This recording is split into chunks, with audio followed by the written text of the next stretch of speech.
Bueno, hermanos, vamos a retomar el Evangelio de Juan. Sí.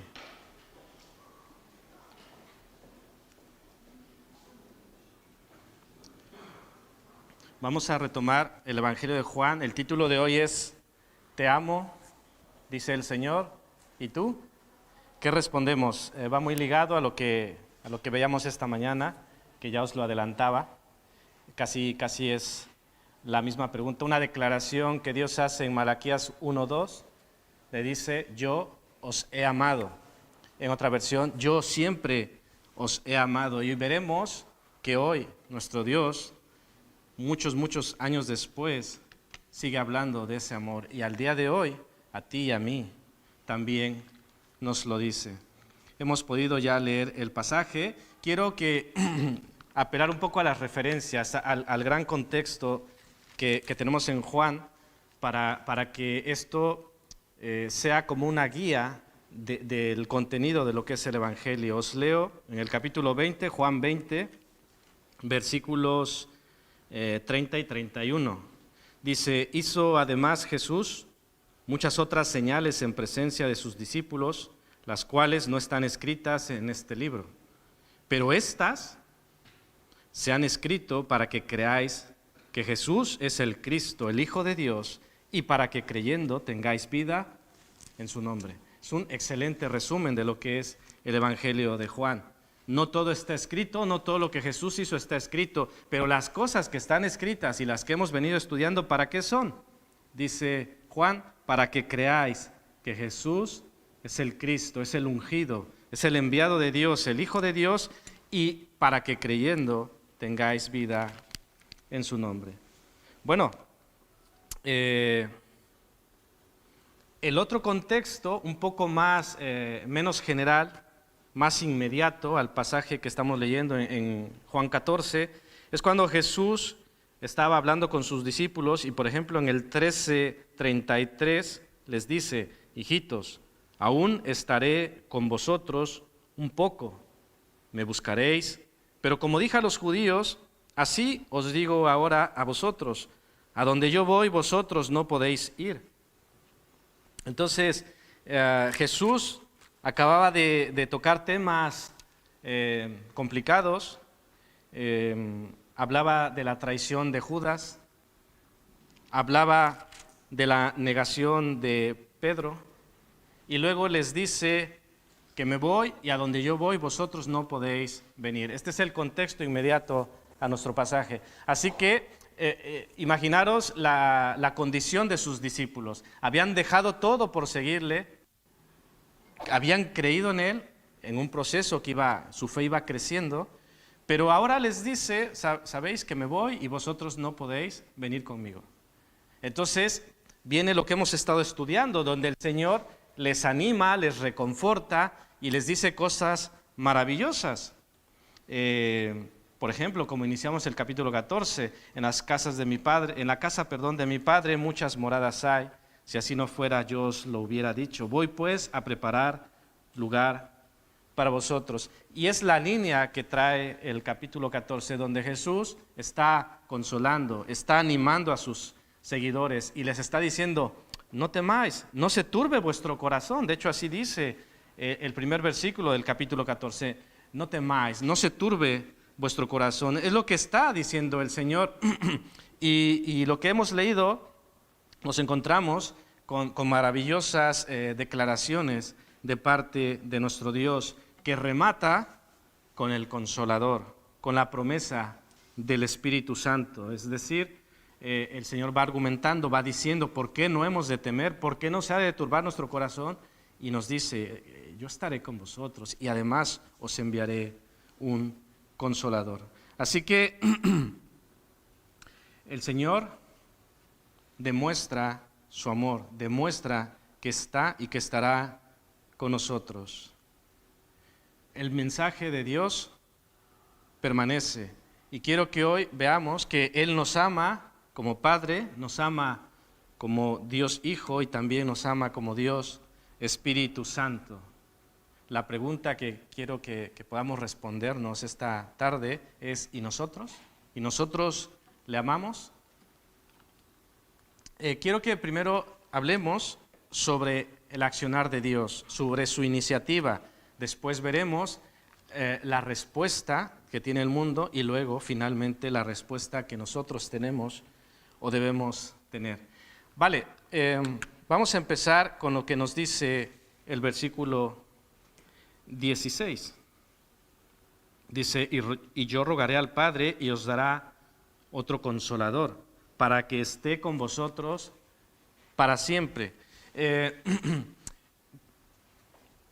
Quiero que veamos aquí, aunque es un Dios trino, que no, la idea no es separarle, pero poder analizar un poco lo que este Dios trino va haciendo respecto a nosotros, lo que Él hace y lo que Él nos da. Vemos en este versículo que el Hijo ruega al Padre. ¿Y qué es lo que le ruega que nos dé al Padre? El Consolador, el Espíritu Santo. Entonces, es difícil separar, ¿no? Es decir, el Hijo ruega al Padre y el Padre envía al Espíritu Santo. Vemos ahí, aunque en la palabra no encontramos la palabra Trinidad, vemos a este Dios trino en estos versículos y en muchos otros. Esto es una de las acciones que hace Dios Padre, da al Consolador. Además, versículo 21 dice, el que tiene mis mandamientos y los guarda, ese es el que me ama, y el que me ama será amado por mi Padre. Entonces, el Padre en esa acción también ama al que ama a su Hijo. El que tiene mis mandamientos y los guarda, ese será amado por mi Padre.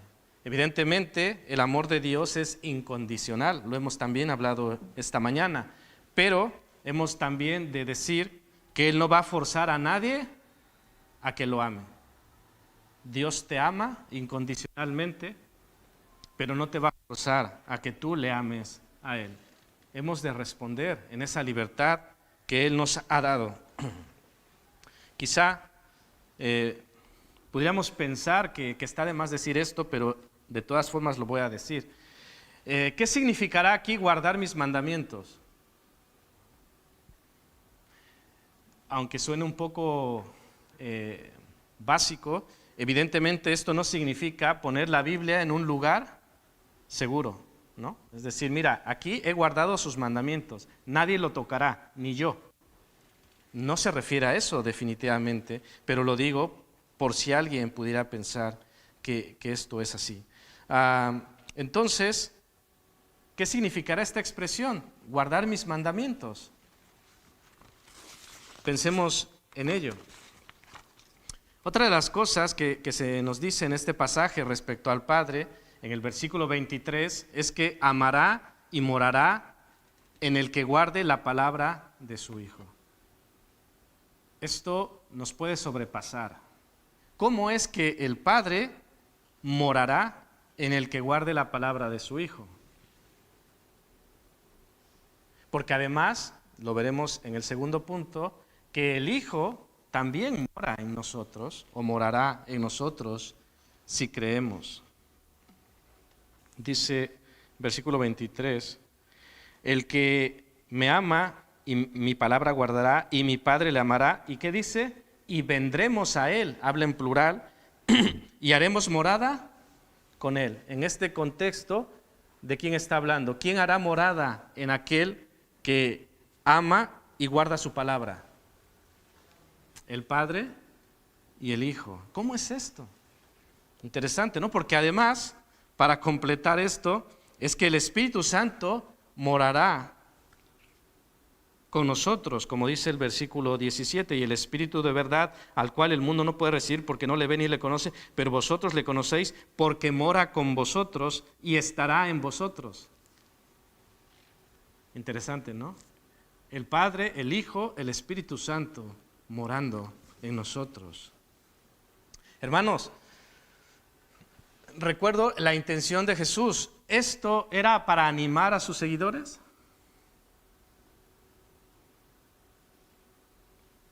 Venga, decid algo.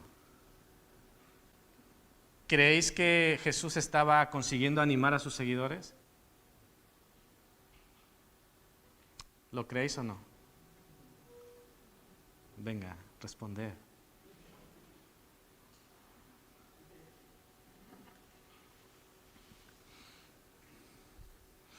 Quiero deciros, hermanos, que aunque Dios nos ama, como ya he dicho, Él quiere morar en ti y Él quiere morar en mí.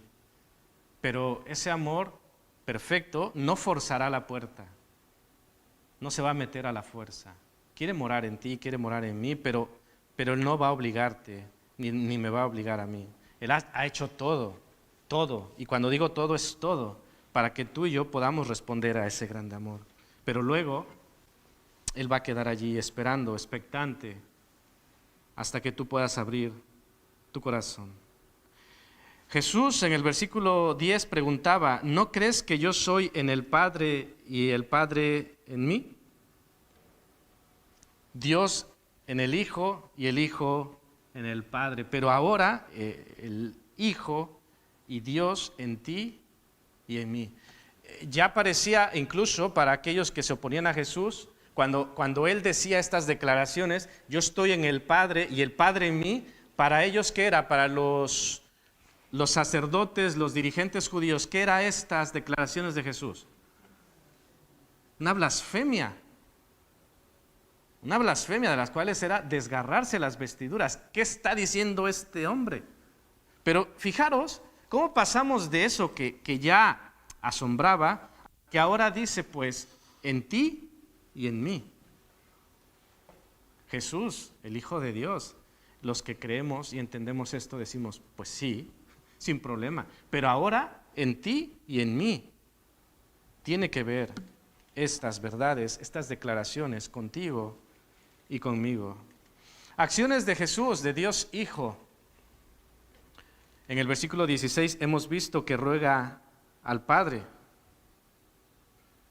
¿Por qué rogaba al Padre? ¿Por qué tenía que marcharse? En parte hemos de decir que a lo suyo vino y los suyos no le recibieron.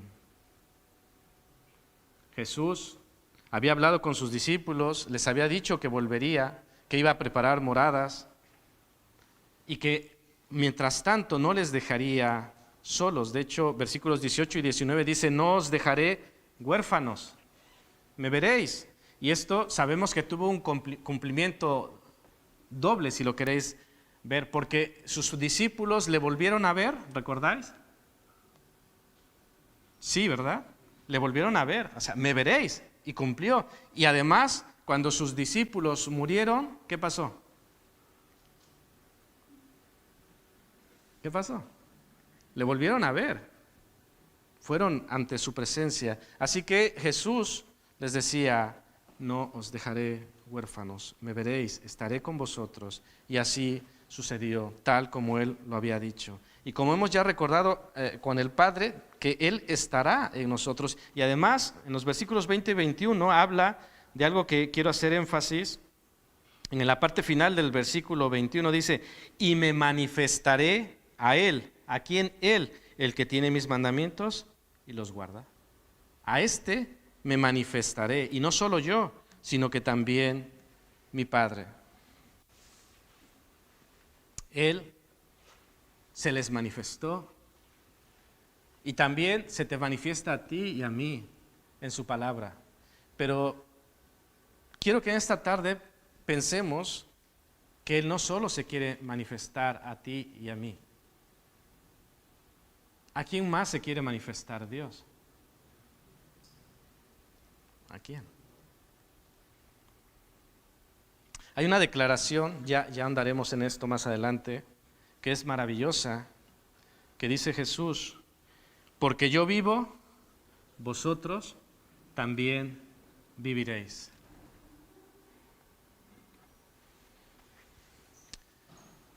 Jesús decía esto a sus discípulos antes de ir a la cruz.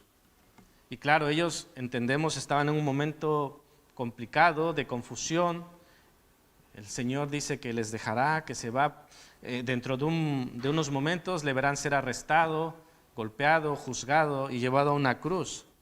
Es por eso que cuando ven a Jesús resucitado, es de alto impacto para sus vidas, porque Él dice, porque yo vivo, vosotros también viviréis. Entonces, cuando él estaba en la tumba, este mensaje cómo quedaba? Pues él dijo que nosotros viviremos porque él vive, pero él está muerto. Pero esto cambió dramáticamente cuando él deja aquella tumba y se aparece a sus discípulos y a mucha gente. Y en ese momento, esta expresión de Jesús tiene un realce tremendo. Porque yo vivo, vosotros también viviréis. Así que este mensaje también es para ti y para mí. Tú y yo moriremos algún día. Pero así como Jesús vive, nosotros también viviremos. Pero veremos interesantemente que a todo aquel que en Él cree. Quiero pasar al tercer punto, la obra, la acción en este pasaje, en este contexto del Espíritu Santo. Una de las cosas que nos dice el versículo 16 es que estará con nosotros para siempre. Jesús le decía a sus discípulos, estará con vosotros para siempre. Lo cual no era poca cosa. Es la misma presencia de Dios en ellos. En el versículo 17 les dice, mora con vosotros, porque mora con vosotros y estará en vosotros. Y una de las cosas que se nos dice en estos primeros versículos 16 y 17, cuando se le dice otro consolador, y después se le menciona como Espíritu de verdad, se está refiriendo al Espíritu Santo. Y aquí consolador es Parácletos. Bueno, seguramente algunos ya han escuchado qué significa esto. Es alguien que nos ayuda, que nos defiende, que es un mediador nuestro. En otro pasaje de las Escrituras, Parácletos es traducido como abogado. Abogado tenemos. Pero no solo se le describe aquí como consolador, sino también como Espíritu de verdad. ¿Quién había dicho que es la verdad hace pocos versículos?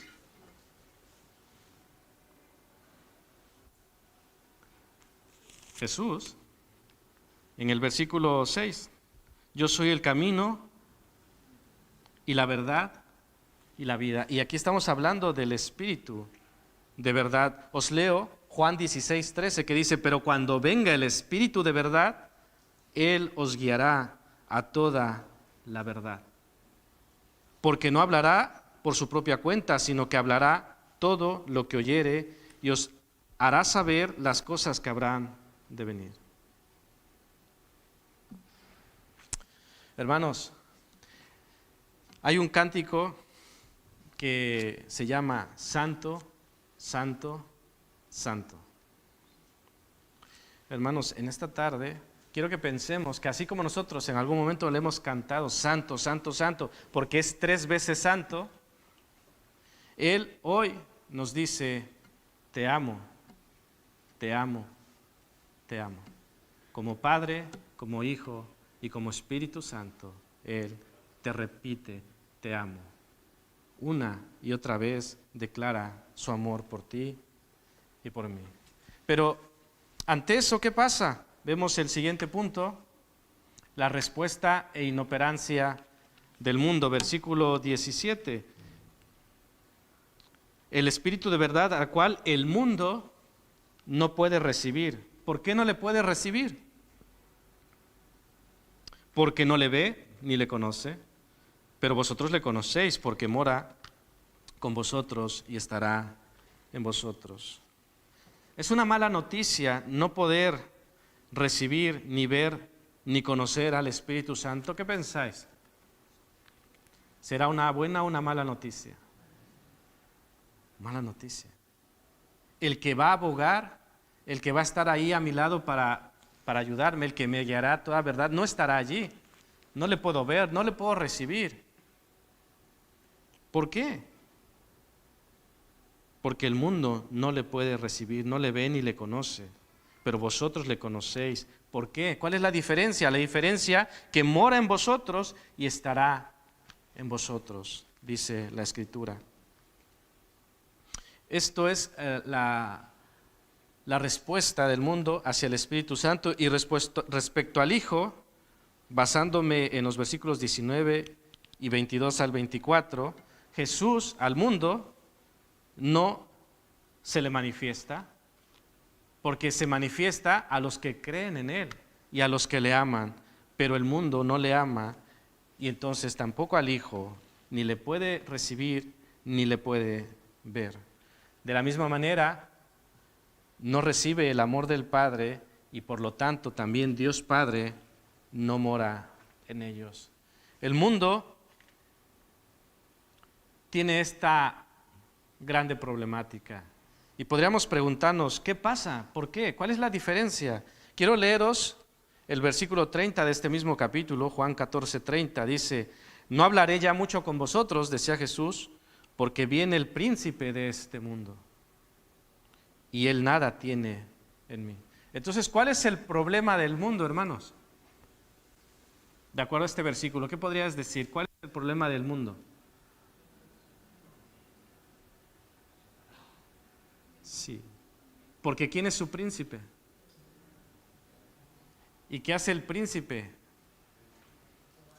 Gobierna, en este caso, y un mundo gobernado por el enemigo, evidentemente no puede conocer a Dios, no puede recibir el Espíritu Santo, no le ve, no le conoce, no se le es manifestado. Dice 1 Corintios 2:12 y 14, y nosotros no hemos recibido el Espíritu del mundo, sino el Espíritu que proviene de Dios. Menuda diferencia. Para que sepamos lo que Dios nos ha concedido. Pero el hombre natural no percibe las cosas que son del Espíritu de Dios, porque para él son locura. Y no las puede entender, porque se han de discernir espiritualmente. A la luz de esto que he leído, pregunto, ¿no sientes la presencia de Dios? ¿Sientes que Dios no te habla? ¿Sientes que Dios está lejano? ¿Incluso te parecen locura las cosas de Dios? ¿Hay gente que le parece locura la palabra de Dios? Sí. ¿No es irrelevante el mandato de Dios? Hermanos, si hay este sentir, si hay esta práctica, tengamos cuidado, porque eso es el espíritu del mundo. El espíritu del mundo que rechaza a Dios, que no proviene de Dios. Pero nosotros, como dice aquí, el hombre natural no percibe las cosas que son del Espíritu de Dios, porque le son locura y no las puede entender. Nosotros tenemos el Espíritu de Dios y hemos de entender. Y si nos cuesta, hemos de clamar. Pero Señor, revélanos, haznos entender, haznos ver tu verdad. Hermanos, yo creo que nadie de nosotros puede decir, ya he llegado a la meta, ya he llegado donde tenía que llegar. Vamos en un proceso. Pero lo que no podemos hacer es detenernos, lo que no podemos es decir, bueno, ya no ha de hacer mucho, ya creo que con los años que tengo, con los conocimientos que tengo, yo creo que me quedo por aquí. No es la idea, hermanos. En la mañana también hablábamos del engaño del enemigo. Es un engaño del enemigo. Nos quiere llevar a su terreno y si nosotros escuchamos esa voz, evidentemente no va a ser para bien. Pero sobre todo, hermanos, ahora quiero que nos centremos en la respuesta tuya y en la mía, ante la iniciativa de Dios, ante la declaración de Dios de que te ama y de que me ama. Quiero que pensemos, podéis ir mirando versículo 15, 21 y 23, hay una frase que se repite. Si me amáis, guardad mis mandamientos. Versículo 21. El que tiene mis mandamientos y los guarda, ese es el que me ama. Versículo 23. El que me ama, mi palabra guardará y mi Padre le amará. Es decir, de 3 veces nos está repitiendo prácticamente lo mismo. Que si le amas, guardas sus mandamientos. Y si guardas sus mandamientos, demuestras que le amas. ¿Qué pasa cuando algo se repite en la Escritura? ¿Qué pasa, hermanos? Que es muy importante. A veces Dios nos repite mensajes. Sí, ¿por qué será que nos lo repite? Porque no... debo decir que en la escuela dominical del domingo anterior, cuando cerrábamos el estudio, os decía, la primera lección de este estudio nos habló de la importancia de la oración. ¿Cuánto ha cambiado nuestra vida de oración? ¿Cuánto ha cambiado la vida de oración de la iglesia? Fue una lección que estuvo bien o estuvo mal, nos gustó o no nos gustó, la hemos recibido. Pero ¿qué ha cambiado? Y creo que decía yo que eso fue en abril, estamos en noviembre. ¿Qué ha pasado? ¿Qué ha cambiado con la vida de oración de la iglesia? Y debo decir que este pasado jueves hubo más gente que vino a orar. Espero que no sea una excepción. Espero que realmente sea fruto de la comprensión de lo que es la oración para la iglesia y de la importancia que tiene la misión de la iglesia de parte de nuestro Dios. Bueno, entonces es importante. Y cuando hablamos de guardar mis mandamientos, podemos abrir una gran puerta y hablar de muchas cosas. ¿Cuáles son los mandamientos de Dios? Cuando digo mis mandamientos, ¿qué es lo primero que viene a tu mente? ¿Cuál es el mandamiento que viene a tu mente? ¿Cuál? No matarás, dice. No codiciarás la mujer de tu prójimo. Hace rato escuchaba el 11º mandamiento y decías, ¿cuál es el 11º mandamiento? No llegarás tarde, decía.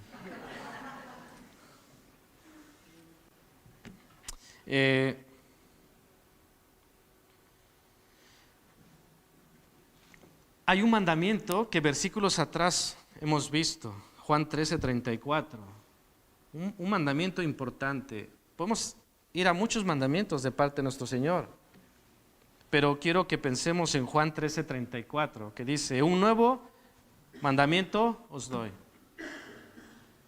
que os améis unos a otros como yo os he amado, que también os améis unos a otros.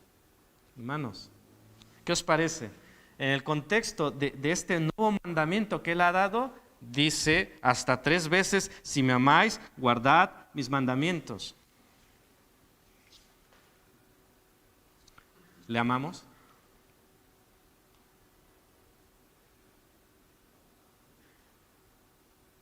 Edison, vuelve.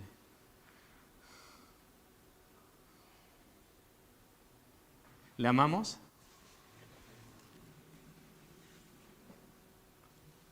Porque si le amamos, dice, el que tiene mis mandamientos y los guarda, ese es el que me ama. Si yo digo que le amo, ¿qué debo hacer con sus mandamientos?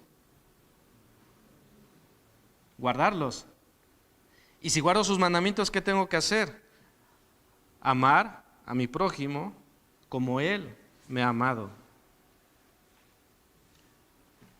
Es como ponernos contra la pared. Le amamos, le queremos amar, pero dice, el que me ama guarda mis mandamientos. También quiero que pensemos en el versículo 14, que es parte de la predicación anterior, no la del domingo pasado, porque recordemos que fue especial, pero sí de la predicación anterior de este evangelio. Decía Juan 14:14, si algo pidiereis en mi nombre, yo lo haré. Es uno de estos versículos que nos puede ser agradable. Uy, lo que yo pida, Él lo hará. Qué bien. Y si encima lo sacamos de contexto, pues se puede prestar para muchas cosas. Pero como a veces suelo hacer, quiero darle la vuelta a esto. Lo que yo le pida, Él lo hará. ¿Y qué pasa con lo que Él te pide? ¿Lo harás? O como dicen los niños, no, así ya no juego. Claro, cuando se trata de que Él haga lo que yo le pida, qué buen Dios, ¿no? Pero cuando se trata de que yo haga lo que Él pide, hombre, cuando me pide que vaya yo una vez a la iglesia al mes, vale. Cuando me pide, ¿qué otra cosa? Que si tengo tiempo lea la Biblia, vale. ¿Qué otra cosa? Cuando es hasta ahí, bien. Pero cuando el Señor me pide más, cuando el Señor me pide que ame como Él me ha amado, ese es ya nivel pro, ¿no? Nivel profesional. Hermanos, pregunta, ¿lo que Él pide, lo harás? También pensar en las promesas de Jesús, las que hemos leído son maravillosas, maravillosas. El Espíritu, el Consolador, para que esté con vosotros para siempre, porque yo vivo, vosotros también viviréis. Son declaraciones maravillosas, pero quiero que pensemos que tienen cierto grado de condicionalidad. Y no estoy hablando de su amor es incondicional, Él te ama. Pero como ya he dicho, no te va a obligar a amarle, ni te va a obligar a seguirle. Porque quiero que veamos por quiénes ruega a Jesús. Si me amáis, guardad mis mandamientos, y yo rogaré al Padre. ¿Por quiénes rogará al Padre? Para que envíe un consolador.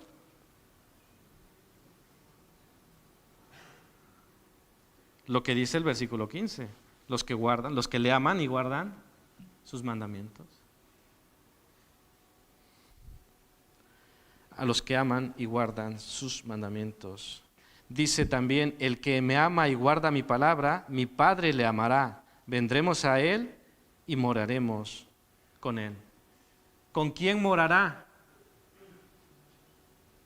¿Con quién? ¿Con todos? Él quiere morar con todos, pero no morará en todos, sino en el que le ama y guarda su palabra.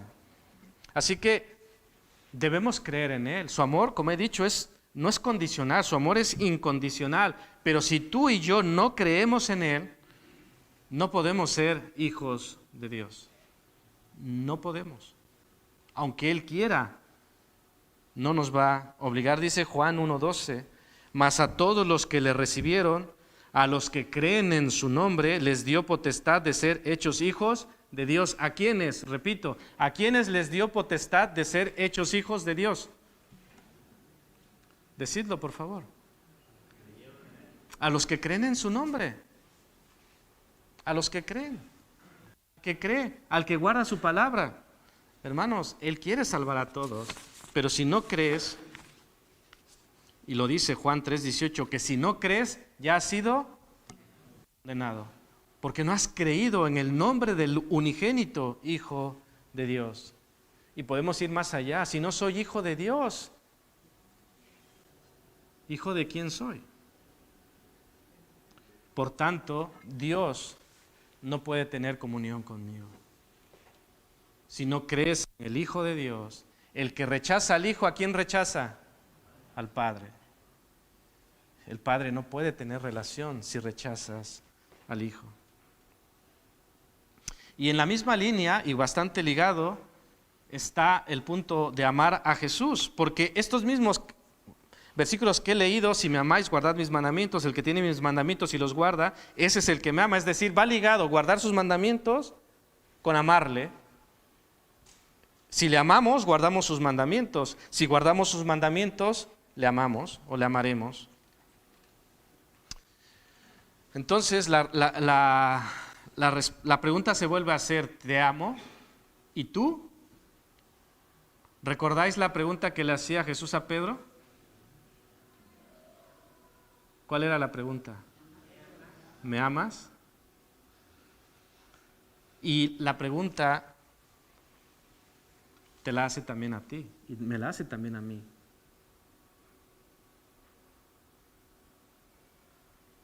¿Qué respondes? No se trata de hacer la respuesta correcta, sí, le amo, no es. ¿Qué es lo que realmente sucede? Y preguntarnos, ¿qué pasa si no le amo? ¿Qué hago si no le amo? Vale, entiendo que lo mejor es que le ame y que guarde sus mandamientos, pero ¿qué pasa si no lo siento? ¿Qué hacemos? ¿Qué pasa incluso si le amo a mi manera? Hombre, yo le amo. A mi manera, pero le amo. ¿Cómo debemos amarle? ¿A nuestra manera o a su manera? No perdamos de vista, hermanos, para cuando se nos es fácil decir que amamos a Dios, está bien, pero consideremos que amar a Dios implica amar ¿a quién? ¿A quién? Al prójimo. ¿Y de qué manera?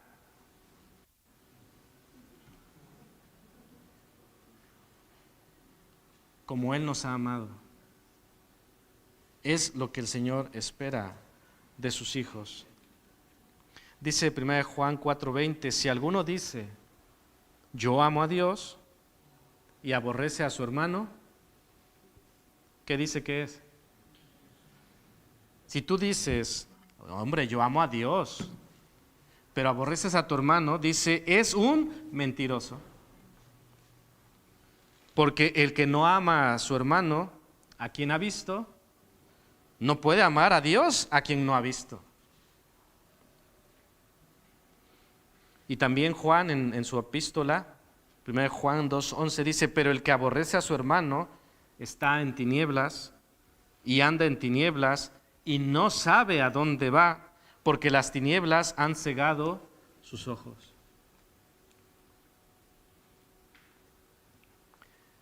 Dice aquí que el que hace esto no sabe a dónde va, pero Dios sí que sabe a dónde va un mentiroso. ¿A dónde va un mentiroso? Al infierno. Apocalipsis 21:8, lo puedes leer en casa. Además, no puede reinar la mentira en nuestras vidas, porque dice, hemos leído, que a quién enviaría el Padre, al Consolador, que es el Espíritu de ¿qué? De verdad. ¿Y el Espíritu de verdad a dónde nos va a guiar? A la verdad. Es decir, la mentira no puede ser parte de nuestra vida. No la podemos asimilar, no la podemos normalizar.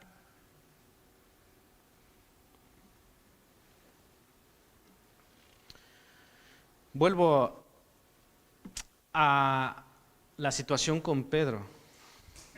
¿Cuántas veces le preguntó Jesús a Pedro que si le amaba? 3. Yo quiero hacer este ejercicio hoy. ¿Me amas? Y el Señor te dice, si tú dices, sí, Señor, tú sabes que te amo, el Señor te dice, guarda mis mandamientos. Y te vuelve a preguntar, ¿me amas? Señor, sí, tú sabes que sí, guarda mis mandamientos. Y lo vuelve a hacer, ¿me amas? ¿Qué dice el Señor? Guarda mis mandamientos. Hermanos, más claro que eso que hay. El Señor nos lo repite, nos lo desmenuza y nos dice, si me amas, guarda mis mandamientos. Y vendré a ti y moraré en ti y enviaré al Consolador. Y además mi Padre te amará y morará en ti. Hermanos, esto si no nos anima, si no nos fortalece, si no nos hace temblar.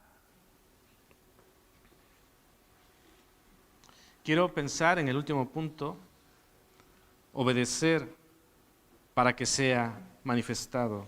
Jesús decía, ya lo he mencionado, y me manifestaré a Él, al que le ama y guarda su palabra. Y como decía, que Jesús también se quiere manifestar al mundo, quiere que el mundo crea. Y ahí salimos nosotros a relucir. Dios quiere, os leo Juan 17:21, si no me equivoco, ¿sí?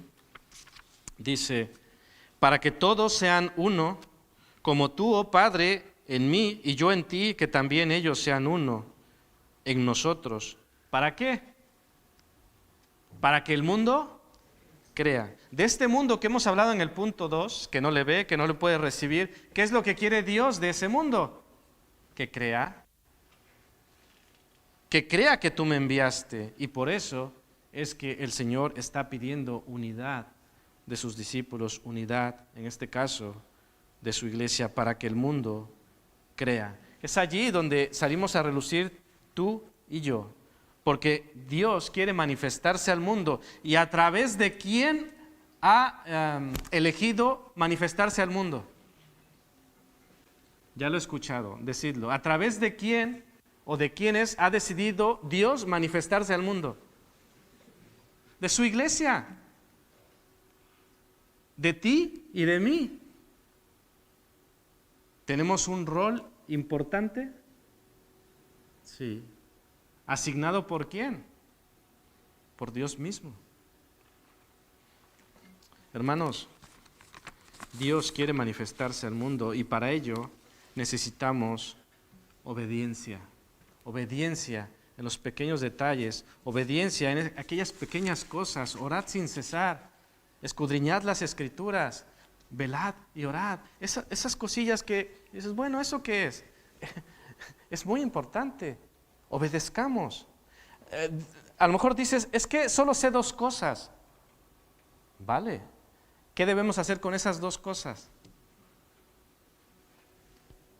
Obedecer. Y si sabemos 3, ¿qué debemos hacer con esas 3 cosas? Obedecer. Y cuando obedezcas eso, el Señor te llevará a más. ¿Y luego qué deberás hacer con eso más? A obedecer, a seguir obedeciendo. Y en ese obedecer, en ese caminar, Él nos llenará. Él estará en nosotros, morará en nosotros, se manifestará en nosotros y se manifestará al mundo. Allí nos quiere llevar, pero no nos va a llevar a la fuerza. Nos va a llevar si tú y yo lo permitimos. Para finalizar, hermanos, quiero que pensemos, creo que alguna vez se mencionó este dato. La Biblia nos dice que Jesús estuvo después de su resurrección, ¿cuántos días?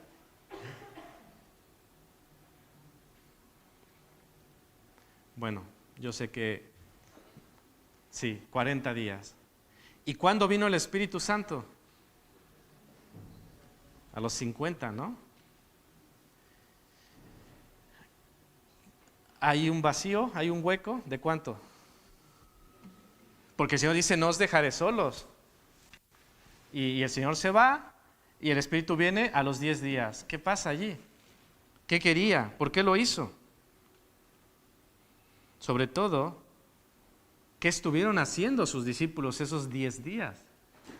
Porque es un señalamiento muy importante de lo que tú y yo debemos hacer mientras Él vuelve. Os leo Hechos 1, 12 al 14, que dice así: entonces, después de que Jesús ascendió, volvieron a Jerusalén desde el monte que se llama del Olivar, el cual está cerca de Jerusalén, camino de un día de reposo, y entrados subieron al aposento alto, donde moraban Pedro, Jacobo, Juan, Andrés, Felipe, Tomás, Bartolomé, Mateo, Jacobo, hijo de Alfeo, Simón el celote, y Judas, hermano de Jacobo, es decir, no el Iscariote. Dice, versículo 14, que todos estos perseveraban unánimes en oración y ruego, con las mujeres y con María, la madre de Jesús, y con sus hermanos. Hermanos, ¿cómo debemos permanecer y qué debemos hacer mientras Él vuelve? ¿Está claro? ¿Os parece que está claro lo que el Señor quiere que hagamos mientras Él vuelve? Dice que el cumplimiento de la promesa se cumplió, es decir, los 10 días pasaron y el Espíritu Santo vino. Esto ya lo encontramos en Hechos 2. Y dice, Hechos 2:1, que cuando llegó el día de Pentecostés, estaban todos unánimes juntos. Hermanos, hay una promesa que está por cumplirse. Lo hemos recordado aquí. Él ha muerto, pero Él vive. ¿Y Él qué? Él volverá. ¿Esa promesa se cumplirá? Sí. Pero yo quiero preguntar, ¿cómo nos encontrará cuando Él vuelva? ¿Nos encontrará durmiendo? los que estabais dormitando.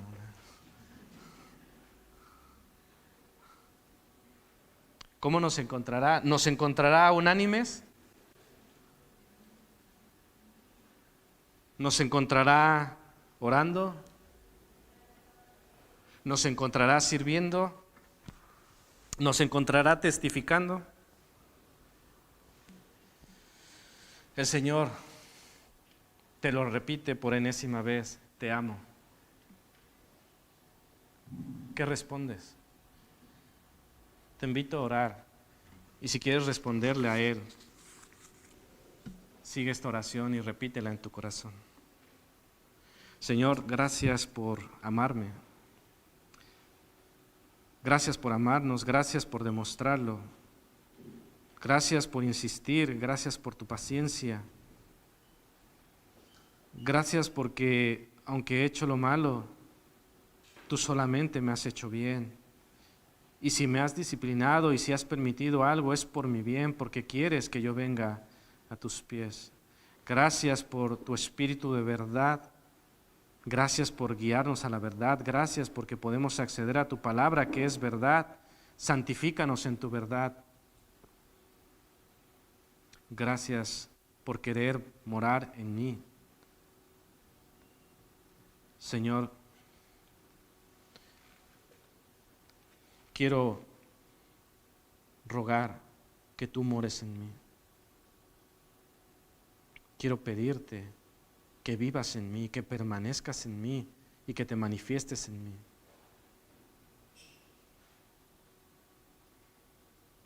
Señor, sálvanos. Haz tu buena obra en nosotros y reina en mí, reina en tu iglesia, reina en este mundo, Padre. Alabado seas, bendito seas, y que mi vida responda a esa pregunta, Señor, y que nuestra respuesta es sí, te amo, pero más allá de nuestras palabras, Señor. Y como nos falta, capacítanos, dirígenos, ayúdanos a amarte, a servirte, a testificar. Gracias, Señor, porque es por gracia, porque de otra forma no llegamos. Señor, pero lo que esté en nosotros, lo que toque a nosotros, que lo hagamos. Y aún ayúdanos en ello, te lo suplicamos. Alabado seas, Padre eterno, en Jesús. Amén.